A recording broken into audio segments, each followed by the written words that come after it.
Financial webinar on mutual fund, ETF funds, index fund on November 16th and 17th. Please register. Hello guys, welcome back to our channel. Ee roju manto unnaru AMFI certified mutual fund distributor alage QPFP aina Ramesh Pathuleti garu sir tho maatladadam. Namaskaram sir. నమస్తే అండి. Sir, అంటే traditional assets లో భాగంగా ఇల్లును కూడా ఒక assets లో చూస్తూ దాంట్లో ఇన్వెస్ట్ చేయాలి అంటే ఇల్లు కొనుక్కోవాలి ఒక ఇల్లు ఉండాలి అనుకుంటూ ఉంటారు కదా. ఎక్కువ మంది ఇప్పుడు ఇల్లు కొనుక్కోవడానికి చూస్తున్న ఒకే ఒక్క ఆప్షన్ బ్యాంక్ లోన్ నుంచి ఈఎంఐగా మనం ఇల్లు కొనుక్కోవడం. అంటే ఈ ఈఎంఐలు అనేవి ఏంటంటే చాలా ఇబ్బంది పెడుతూ ఒక రకంగా కట్టుకోలేక మళ్ళీ అదే వాటిని ఆప్షన్కి వేసేసి అలా క్లోజ్ అయిపోయే విషయాలు చాలామందికి ఉన్నాయన్నమాట. దానివల్ల ఏంటంటే ఒక పక్కన సొంత ఇల్లు అనుకుంటే ఆ సొంత ఇల్లు ఉండదు, ఇంకో పక్కనేమో బ్యాంక్ లోను అలా ఇబ్బంది పడాల్సి వస్తుంది, ఇంకో పక్కన వాళ్ళు అనుకున్న సిచ్యువేషన్కి రీచ్ అవ్వలేరు, రిటైర్మెంట్ టైంకి వాళ్ళకి ఇల్లు ఉండదు. ఇదే సిచ్యువేషన్లో మీరు దీనికి ఒక ఆల్టర్నేటివ్ ఆప్షన్ ఉంది, దాని ద్వారా ఇల్లు కాదు ఇల్లుతో పాటుగా కారు కొనుక్కోవచ్చు, హోల్ ఫ్యామిలీ సెటిల్ అవ్వచ్చు అని చెప్తుంటారు కదా. ఆ ఆల్టర్నేటివ్ ఆప్షన్ ఏంటి, ఈఎంఐతో కంపేర్ చేస్తే దానికి ఉన్న డిఫరెన్షియేషన్ ఏంటి? సో మనము ఇప్పుడు హైదరాబాద్లో ప్రజెంట్ ఒక ఫ్లాట్ తీసుకోవాలంటే డీసెంట్ ఫ్లాట్ తీసుకోవాలన్నా మనకి 65 to 70 lakhs అవుతుంది. 65 to 70 lakhs పెట్టి మనము ఫ్లాట్ తీసుకొని ఒక 50 lakhs లోన్ తీసుకోవాలి. సో మనం 15 లక్షలు మనం ఇన్వెస్ట్ చేయాలి. తర్వాత ఇమీడియట్గా 50,000 ఎవ్రీ మంత్ మనం ఈఎంఐ పే చేసుకుంటూ వెళ్ళాలి. సో అదే 50,000 ఈఎంఐ మనం ఎన్ని సంవత్సరాలు కట్టాలంటే 20 ఏళ్ళు కట్టాలి.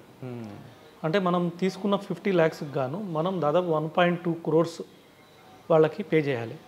అంటే 70 lakhs ఓన్లీ ఇంట్రెస్ట్ కట్టాలి. ఇప్పుడున్న 9% ఇంట్రెస్ట్ రేట్ మేబీ రేపు తగ్గినా కూడా 8% అయినా కూడా 1 crore అయితే బ్యాంక్ పే చేయాలి. అంటే 50 lakhs మన క్యాపిటల్ కాకుండా ఇంకో 50 lakhs వడ్డీ అయితే వాళ్ళకి కట్టాలి. సో సరే 20 years తర్వాత మన ఫ్లాట్ చూస్తేనేమో కొద్దిగా పాతగా అయిపోతుంది, డిప్రిషియేషన్ అయిపోతుంది. సో అమ్మితే అప్పుడు ఇదే రేట్ రావచ్చు.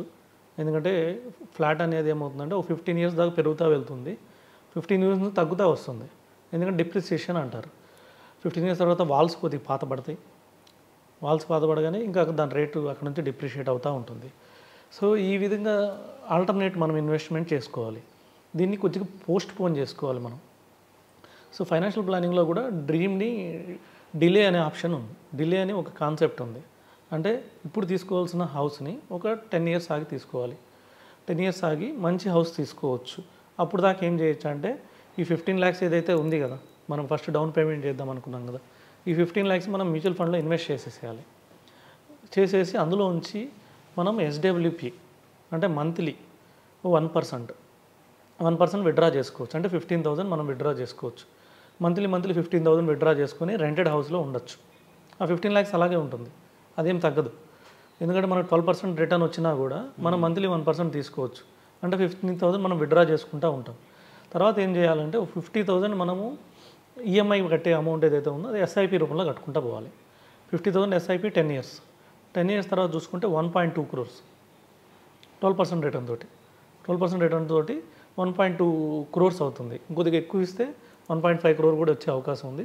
సో మనం గోయింగ్ 10 years అయితే మార్కెట్ బాగుండే అవకాశం ఉంది. కాబట్టి growing economy, fast growing economy, so number 3 economy కాబోతుంది, ఇన్ని ఉన్నాయి. కాబట్టి సో మనకు కంపల్సరీగా 12%, 15% వరకు రిటర్న్ ఎక్స్పెక్ట్ చేయొచ్చు. 12% తీసుకున్నా కూడా మనకి కంపల్సరీ 1.2 crore అయింది. సరే 1.2 crore అయింది 10 years తర్వాత.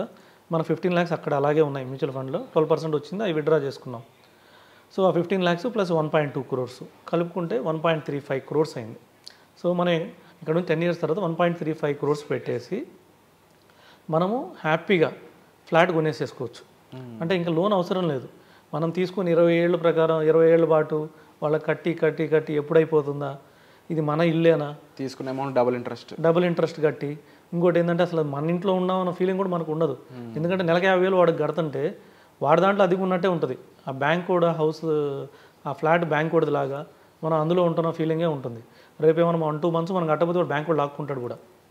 అది మంది కాదు, బ్యాంక్ వాళ్ళదే. అప్పుడు దాకా 20 ఏళ్ళు పూర్తయిందా. దానికన్నా ఇలా కానీ చేసుకుంటే 10 yearsలోనే మనము దానికన్నా లగ్జరీ ఫ్లాట్ మనం 1.35 crores మంచి లగ్జరీ ఫ్లాట్ కొనవచ్చు. సో ఇంకా గోయింగ్ ఫార్వర్డ్ ఆటోమేటిక్ హౌసెస్ వస్తాయి. సో ఏ హౌసెస్ వస్తాయి.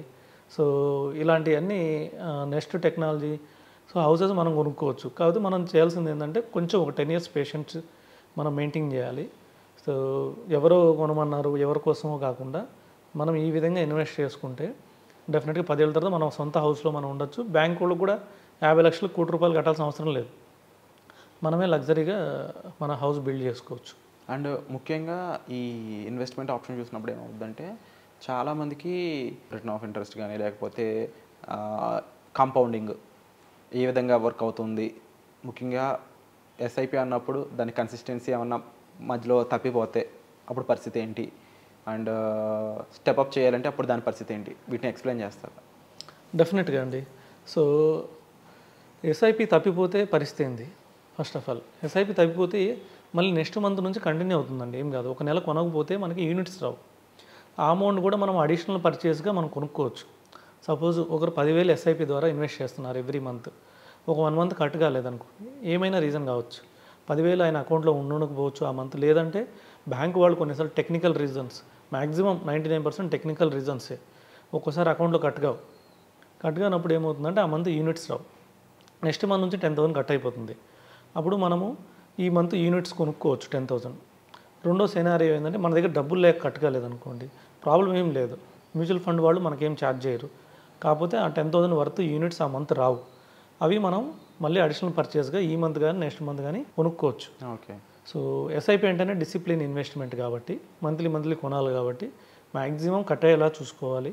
ఏమైనా ఇబ్బంది వస్తే మళ్ళీ అమౌంట్ ఉండగానే కొనుక్కుంటే మనకి అంటే ఇన్ని మంత్స్ మనం ముందే లెక్కేసుకుంటాం. ఎస్ఐపి స్టార్ట్ చేసేటప్పుడు 10 ఇయర్స్కి ఎంత వస్తుంది, 15 ఇయర్స్కి ఎంత వస్తుంది, 12% రిటర్న్ ప్రకారం ఎంత వస్తుంది. ఇప్పుడు మనం ఏమైనా మిస్ అయిందామనుకోండి, మళ్ళీ అలా కంగారు పడకుండా మళ్ళీ డెఫినెట్గా మనము మధ్యలో కొనుక్కుంటూ వెళ్ళాలి. సో అది ఒకటి. ఇంకోటి పవర్ ఆఫ్ కాంపౌండింగ్ కావాలంటే 7 to 8 ఇయర్స్ తర్వాతనే పవర్ ఆఫ్ కాంపౌండింగ్ విలువ తెలుస్తుంది. మ్యూచువల్ ఫండ్లో చాలామందికి తెలియక ఏం చేస్తారంటే 5 ఇయర్స్ కట్టగానే తీసేస్తారు, 6 ఇయర్స్ కట్టగానే తీసేస్తారు. ఏదో మనం ఒక జీవితం కాలం వెయిట్ చేసినట్టు. సో అలా ఫీల్ అయిపోయి తీసేస్తారు. ఎందుకంటే ఓపెన్ ఎండెడ్ ఫండ్స్ ఎప్పుడు తీసేసుకుంటారు.